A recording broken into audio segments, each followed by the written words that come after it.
Good morning, everyone. See, there you go. It works out well. If Micah would shut off the music. Thank you, Michael. Appreciate it. Handouts are coming around. Turn to Genesis 32. Genesis 32. So over the last couple of chapters, as you've spent some time in the lessons, again, thank you to Mike for filling in and doing all the stuff last week. I was several thousand miles away, where it's really hot. And hot. In the rainy season, hot. Can't imagine the dry season, but it was rainy season, hot, close to the equator. Trying to say there wasn't an air conditioner? You know, there are sort of air conditioners. So a couple of see the fans out there? Yeah, so the rooms that we stayed in, thankfully, mercifully had them at the compound we were in, and the restaurants had them. But out in the African bush, which is exactly what it looks like in the pictures, there is not air conditioning. There is not. It is just flat out hot out there. A lot of sweating. How about flies? How about flies? Yes, there are flies. More mosquitoes than flies. Yeah, a lot of bugs. Goats everywhere. Little baby pygmy goats everywhere. And cows in the middle of the road. Not quite like India. They worship them there. But a lot of cows everywhere. So it was quite exciting. Yeah, to drive on the roads. The red clay roads. So that was super fun. Again, when you have a hot shower and clean water out of the tap and food that you don't have to choke down to be polite, it is quite a blessing to be back. Yep. All right, so over the course of the last couple chapters in Genesis, we've looked at the births of the sons of Jacob in chapters 29, 30, 31. Benjamin comes along later. After the birth of Joseph to Rachel, which the narrative of Genesis is getting ready to shift over to concentrate on Joseph, Jacob appeals to Laban to return to Canaan with his family in chapter 30. Laban refuses, makes another deal with Jacob. And over a period of 6 more years, Jacob will tend the flocks, and God prospers him the whole time that he's there. The portion of the flock to be given to Jacob expands at God's blessing. Laban's portion becomes less because he's a devious liar, much like Jacob, ironically.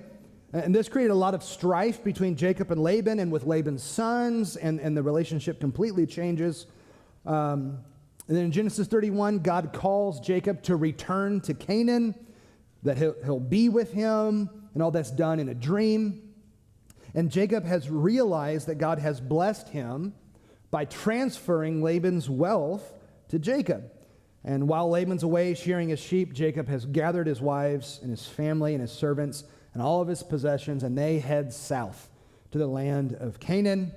And Laban pursues them and confronts Jacob in the hills of Gilead near the Sea of Galilee, asking, "Why is it that you've secretly left and taken my family and stolen my household gods?" And Jacob doesn't know that Rachel is the one who's stolen the idols. She lies to her father to avoid consequence, which would have meant her death. And Jacob and Laban make a covenant, and Laban and his men return to Haran, and now Jacob's on his way back into what will be the promised land. So let's pick up in Genesis 32, verse 1. Now Jacob went on his way, and the angels of God met him. Then Jacob said when he saw them, "This is God's camp." So he named that place Mahanaim. Then Jacob sent messengers before him to his brother Esau in the land of Seir, the country of Edom. He also commanded them, saying, "Thus you shall say to my lord, to Esau, Thus says your servant Jacob, I have sojourned with Laban and have been delayed until now. And I have oxen and donkeys and flocks and male and female slaves. And I have sent to tell my lord that I may find favor in your sight." Then the messengers returned to Jacob, saying, "We came to your brother, to Esau, and furthermore, he is coming to meet you, and 400 men are with him." Then Jacob was greatly afraid and distressed. He divided the people who were with him and the flocks and the herds and the camels into two camps. And he said, if Esau comes to the one camp and strikes it, then the camp which remains will escape. And Jacob said, O God of my father Abraham, and God of my father Isaac, O Yahweh, who said to me, return to your land and to your kin, and I will prosper you. I am unworthy of all the loving kindness and of all the truth which you have shown to your slave. For with my staff only I crossed this Jordan, and now I have become two camps. Deliver me, I pray, from the hand of my brother, from the hand of Esau, for I fear him, lest he come and strike me down with the mothers and the children. For you said, I will surely prosper you and make your seed as the sand of the sea, which is too great to be numbered. So he spent the night there. Then he took from what he had with him a present for his brother Esau, 200 female goats and 20 male goats, 200 ewes and 20 rams, 30 milking camels and their colts, 40 cows and 10 bulls, 20 female donkeys and 10 male donkeys. And he gave them into the hand of his servants, every flock by itself, and said to his servants, pass on before me and put a space between flocks. And he commanded the first one in front, saying, when my brother Esau meets you and asks you, saying, to whom do you belong, and where are you going, and to whom do these animals in front of you belong? Then you shall say, these belong to your servant Jacob. It's a present. It is a present sent to my Lord, to Esau, and behold, he is also behind us. Then he commanded also the second and the third of all those who followed the flock, saying, after this manner you shall speak to Esau when you find him. You shall say, behold, your servant Jacob also is behind us. For he said, I will appease his face with the present that goes before me. Then afterward, I will see his face. Perhaps he will lift up my face. So the present passed on before him, while he himself spent that night in the camp. So let's walk through this, and as we do, ask questions about our text. How old are Jacob and Esau at this point? Remember, they were 77 when Jacob left. It's been 20 years. They're old. They are 97 at this point as they are reunited together. How does God reassure Jacob as he gets near to Canaan? Who does God send? Sends his angels. Sends messengers from heaven to him to minister to him. That's why Jacob names the place Mahanaim. And what is Jacob's first step to reconcile with Esau? He sends some messengers ahead. So he knows that he's in trouble. Because when he left 20 years prior, he left because Esau committed to kill him. He stole the birthright, which isn't really the case, but that's how Esau feels about it. Esau selfishly gave it away. And then Jacob indeed steals the blessing and deceives his father and gets the blessing. So now Jacob is owed the right of the firstborn. He's going to get twice what Esau gets. He's going to get all the wealth. He's going to get all the power as the patriarch of the family. But then he leaves, and he's gone for 20 years. Well, now he's coming back. Esau probably still wants to kill me. And I have all this wealth now. And what am I owed when I get to Esau? I get all of his stuff. I'm going to get his wealth. I'm going to get whatever power is his because I got the blessing of the firstborn. So Esau is certainly a threat to him. And so he sends the messengers. And they go to Edom. Now, we've heard Edom before. After Jacob steals the birthright, the red stew. Edom means red. Seir seems to be the regional name of the land. Edom is the national name where the Edomites will eventually come from. And Jacob sends this message. Here's where I've been. Here's how I've prospered. And that he seeks to reconcile, to find favor in Esau's sight. So if you're Esau, do you want to show him favor? Probably not. This is why Jacob is very careful in all of this. And in the message, did you notice that Jacob mentions all his wealth? Why do you think he does that? I don't need yours. Exactly. He's not bragging. That would be a pretty low thing to do. Like, hey, I've been gone, and now I have more stuff than you have. God's really blessed me. God has really blessed me. I'm not coming to take your possessions. I have my own. So this is why he sends this. This is not little brother trying to one-up big brother to show him that he's got it. Those days are long gone. They're 97 for crying out loud. They're not teenagers anymore. So to let him know, I mean you no harm. I'm not coming for your possessions. I'm not coming for your power. That's all yours.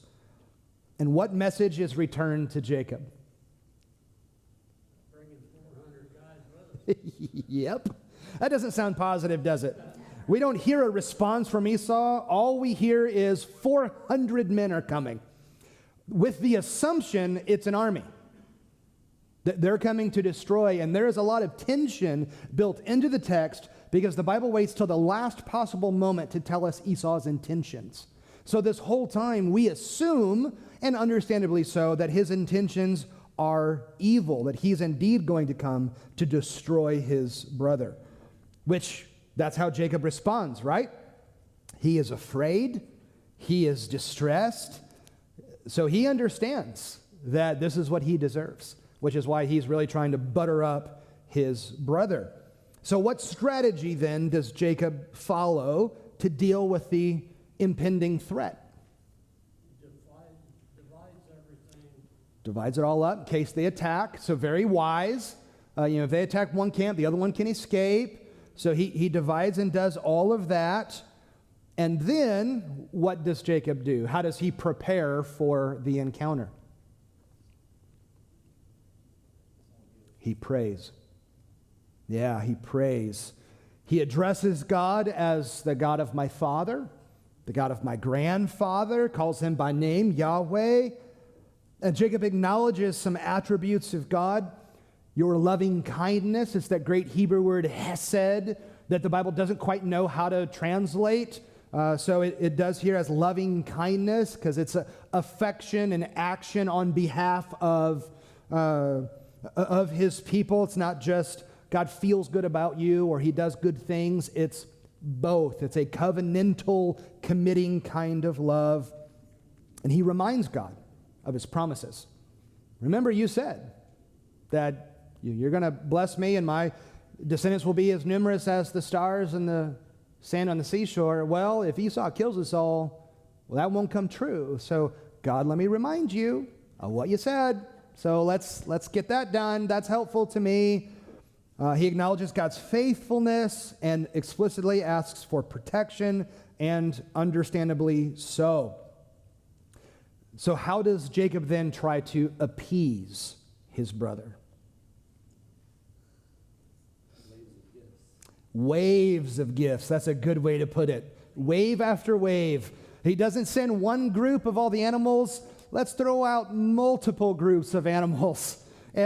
Flock after flock. Let's get him used to one, and then, oh, look on the horizon. Here's another one. And oh, look, here's another one. It's the Dave Ramsey strategy when you go to pay cash for big items. When you're trying to barter, take out your cash, and with much flamboyance, throw down those $100 bills. Yeah, that's how you get a good deal, because their eyes get really big, like, whoa, look at all those hundreds. Like, well, yeah, I just got it for half price. Because you were in awe of that, much like what Chris Swing does in the market in Ghana, and walks in and says, I'll take that painting, and offers 50% of what it's owed, the price tag, and the guy says no, and Chris just turns and walks out. And then he comes to chase him 3 times. And Chris got it for exactly what he offered. Because it's, oh, you're going to give me that. Yeah, and if you don't, I'm out. It's just the way that it goes. So wave after wave to impress Esau, to let him know, hey, all of this is for you. Jacob is stressed about his brother approaching. So we don't know how far Esau and his men are behind all the messengers. And he knows Esau is coming to kill me, sends his loved ones away across the river, and then faces a sleepless night because he doesn't know if he's going to survive the next day. Chapter 32, verse 22. And he arose that same night, took his 2 wives and his 2 servant women and his 11 children, and crossed the ford of the Jabbok. And he took them and sent them across the stream, and he sent across whatever he had. Then Jacob was left alone, and a man wrestled with him until the breaking of dawn. And he saw that he had not prevailed against him, so he touched the socket of his thigh, and so the socket of Jacob's thigh was dislocated while he wrestled with him. Then he said, "Let me go, for the dawn is breaking." But he said, "I will not let you go unless you bless me." So he said to him, "What is your name?" And he said, "Jacob." And then he said, "Your name shall no longer be Jacob, but Israel, for you have striven with God and with men and have prevailed." Then Jacob asked him and said, "Please tell me your name." But he said, "Why is it that you ask my name?" And he blessed him there. So Jacob named the place Peniel, for he said, "I have seen God face to face, yet my life has been delivered." And the sun rose upon him just as he crossed over Peniel, and he was limping on his thigh. Therefore, to this day, the sons of Israel do not eat the sinew of the hip, which is on the socket of the thigh, because he touched the socket of Jacob's thigh in the sinew of his hip. So Jacob isolates himself, sends his family south across the river, stays along on the other side alone, and then a man shows up in the night, and they wrestle. We're not told the details, but the text seems to indicate that the altercation begins quite abruptly. They just start fighting, and the wrestling match lasts through the night until daybreak. And the match, it seems to be a draw. No one really prevails until morning, until the man he's wrestling with does what? Touches his hip and dislocates it. That'll end a fight pretty quickly.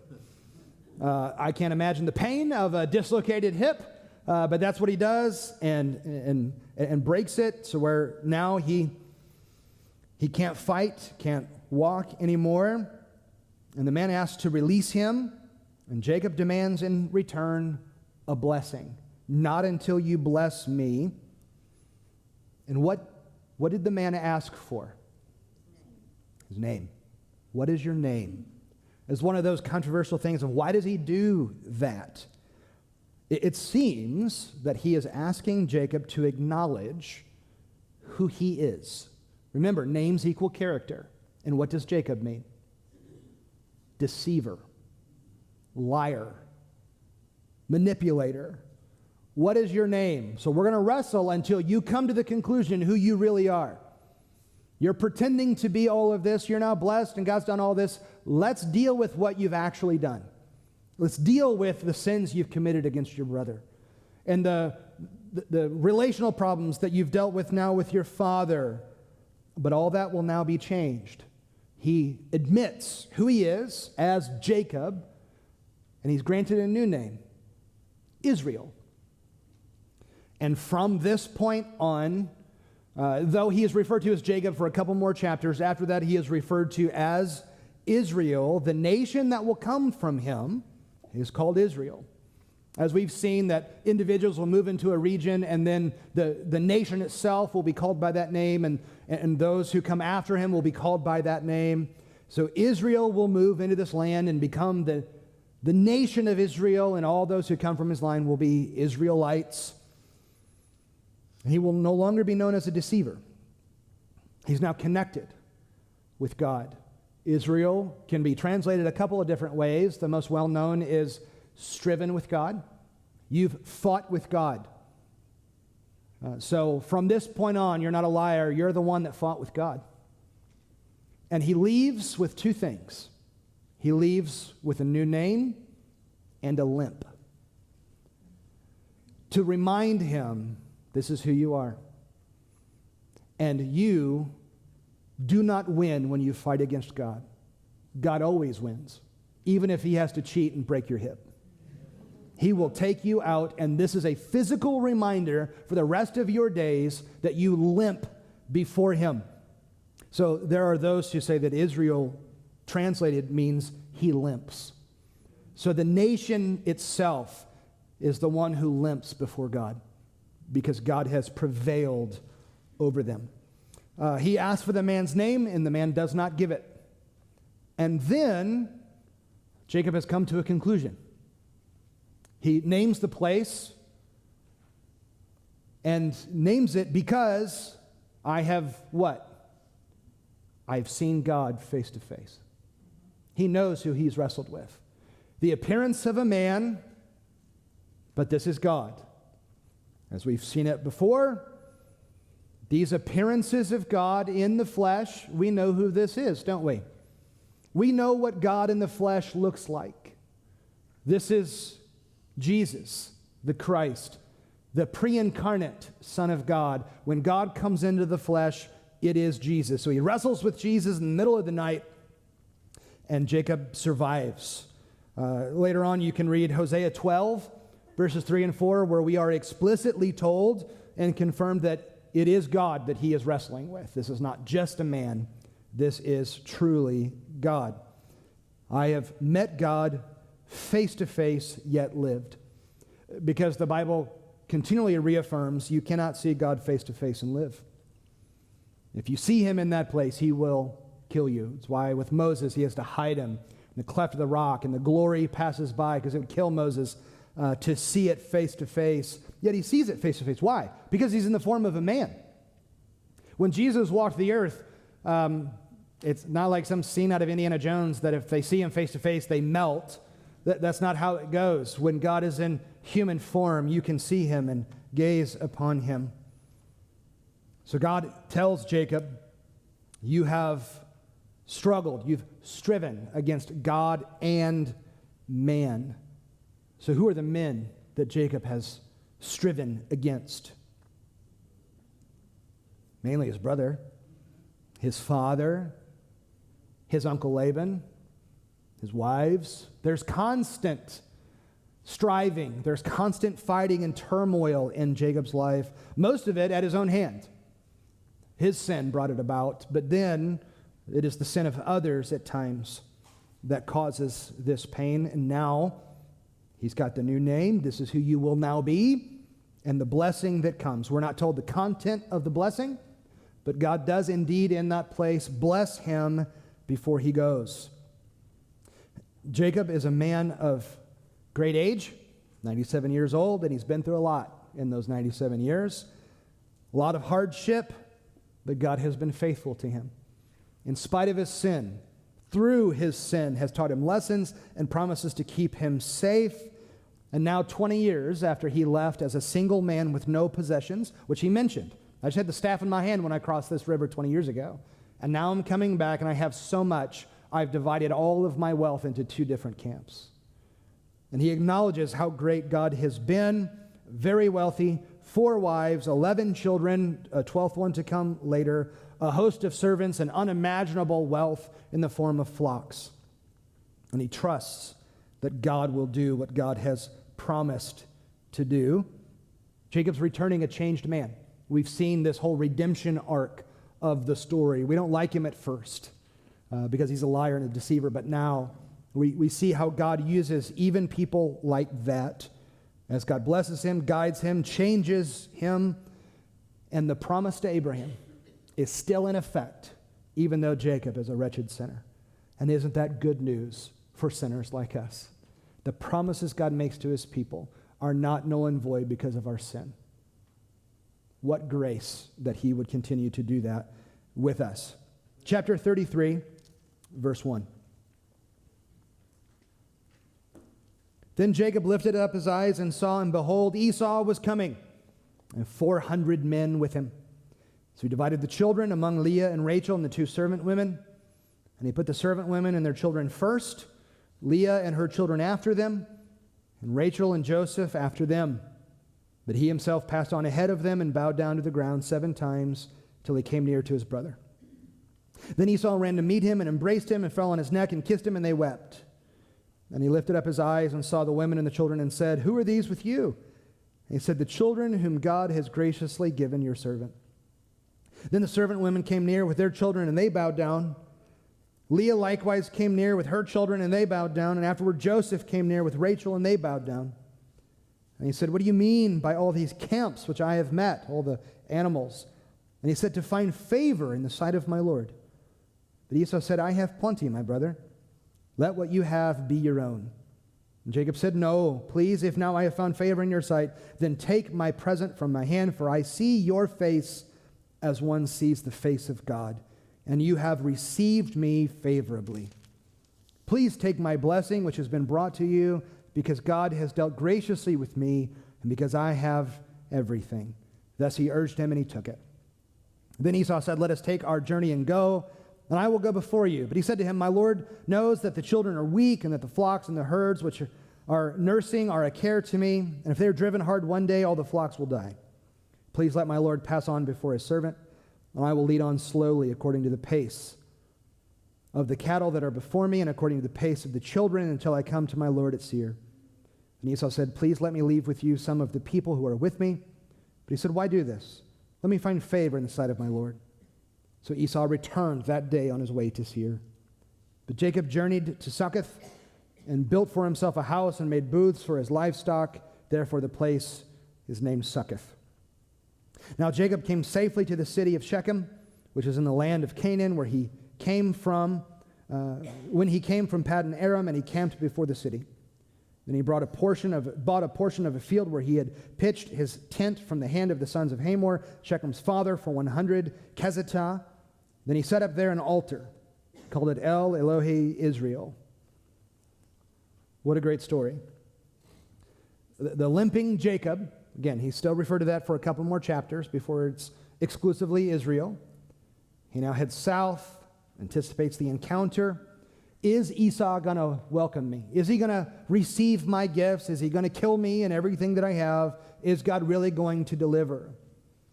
So Jacob sees Esau coming, and what does he do?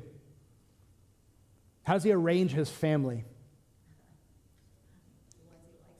Yes. So we get a hint of the favoritism to come. The favoritism that his parents showed between Jacob and Esau, and the favoritism that's getting ready to come through Rachel, because that's his favorite. Because remember, as you looked at last week, Rachel is beautiful, but Leah has weak eyes, which is a hilarious euphemism. It's not talking about her vision. It doesn't say Leah has weak eyes, but Rachel sees 20/20. That's not what it's talking about. It's Rachel's beautiful. Leah, she has a great personality. And hopefully. And, then they enter into the baby-making factory stage of their relationship, and they compete with one another, and then the maid servants get involved. Never a good thing when that happens. See Abraham and Sarah and Hagar. It doesn't work out well, but here, so now there's all these babies coming from all these different women until finally Rachel conceives, and Joseph is born, and Joseph becomes the favorite, as we will continue to see in the story. So he puts them in order. The two servant women, their kids, they can die first, it'll be okay. Leah and her kids, and then in the very back, Rachel and Joseph, Benjamin to come later. And he goes ahead and approaches, bows 7 times towards Esau, trying to show humility, trying to appease his brother. And how does Esau's approach compare to his? He runs towards him, which I imagine for a moment was a little terrifying. Yeah. Embraces him, kisses him. They weep together as they are reunited as brothers. It's a wonderful scene of reconciliation, of sin being forgiven, and receive the gifts. I don't want them, please. Jacob's trying to make up for what he's done. He acknowledges God has done this, therefore let him bless you through me, which is nice as now the patriarch of the family, that he would do such a thing. And as they part, Esau heads to Seir, back home, and Jacob says he's coming, and he ends up not getting there, but they have this wonderful moment in tears. I see your face like I've seen the face of God.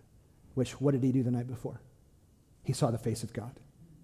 And now seeing you is like seeing God, because you have forgiven me as God has forgiven me. How wonderful of a relationship that is. And he gets to Shechem, finally back in the land of Canaan, and he builds an altar. El Elohi, Israel, translated God, the God of Israel. He is no longer the God of Abraham and Isaac or the God of Jacob. He's now forever the God of Israel. And that name will stick, the mighty one of Israel, through the prophet Isaiah, the Holy One of Israel, because now through his 12 sons, Benjamin will make 12, Joseph's number 11. Those 12 become the 12 tribes of Israel as the Israelites, and he is the God over all of Israel. What a wonderful ending of redemption in his life after much strife, much fear, much sin with his consequences. Decades of conflict are resolved as God forgives and then his brother forgives. This is why reconciliation among God's people is so critically important. We go to God, God forgives in Christ, and that's not the end of the story, is it? If you've sinned against someone, you need to go for reconciliation. You cannot control their response. You can't control their forgiveness of you. They could hold that against you the rest of your days, or they could graciously forgive. Christians are commanded to do so. Forgive as the Lord has forgiven you. As God wipes away the sin, so you wipe away the sin of those who have wronged you. And there's much to be discussed there. Great books on the topic. The Bible tops that list. You should read that. There are others that are very good as well. In fact, Tim Keller's final book that came out before his death is called Forgiveness. And there's some good stuff there. So we see God's faithfulness all throughout from beginning to end, and only God could provide such redemption over the course of a life. This is what he does with us, right? From our stupid, sinful ways, God works and is continually faithful and shows his loving kindness and redeems over the course of a life to where the end is always better than the beginning. What a gift from God. So you've got some homework to do before next week as we now move into some things with Joseph, one of the most well-known, great accounts in the Bible. So with that, enjoy your homework. 1, 2, 3, go team.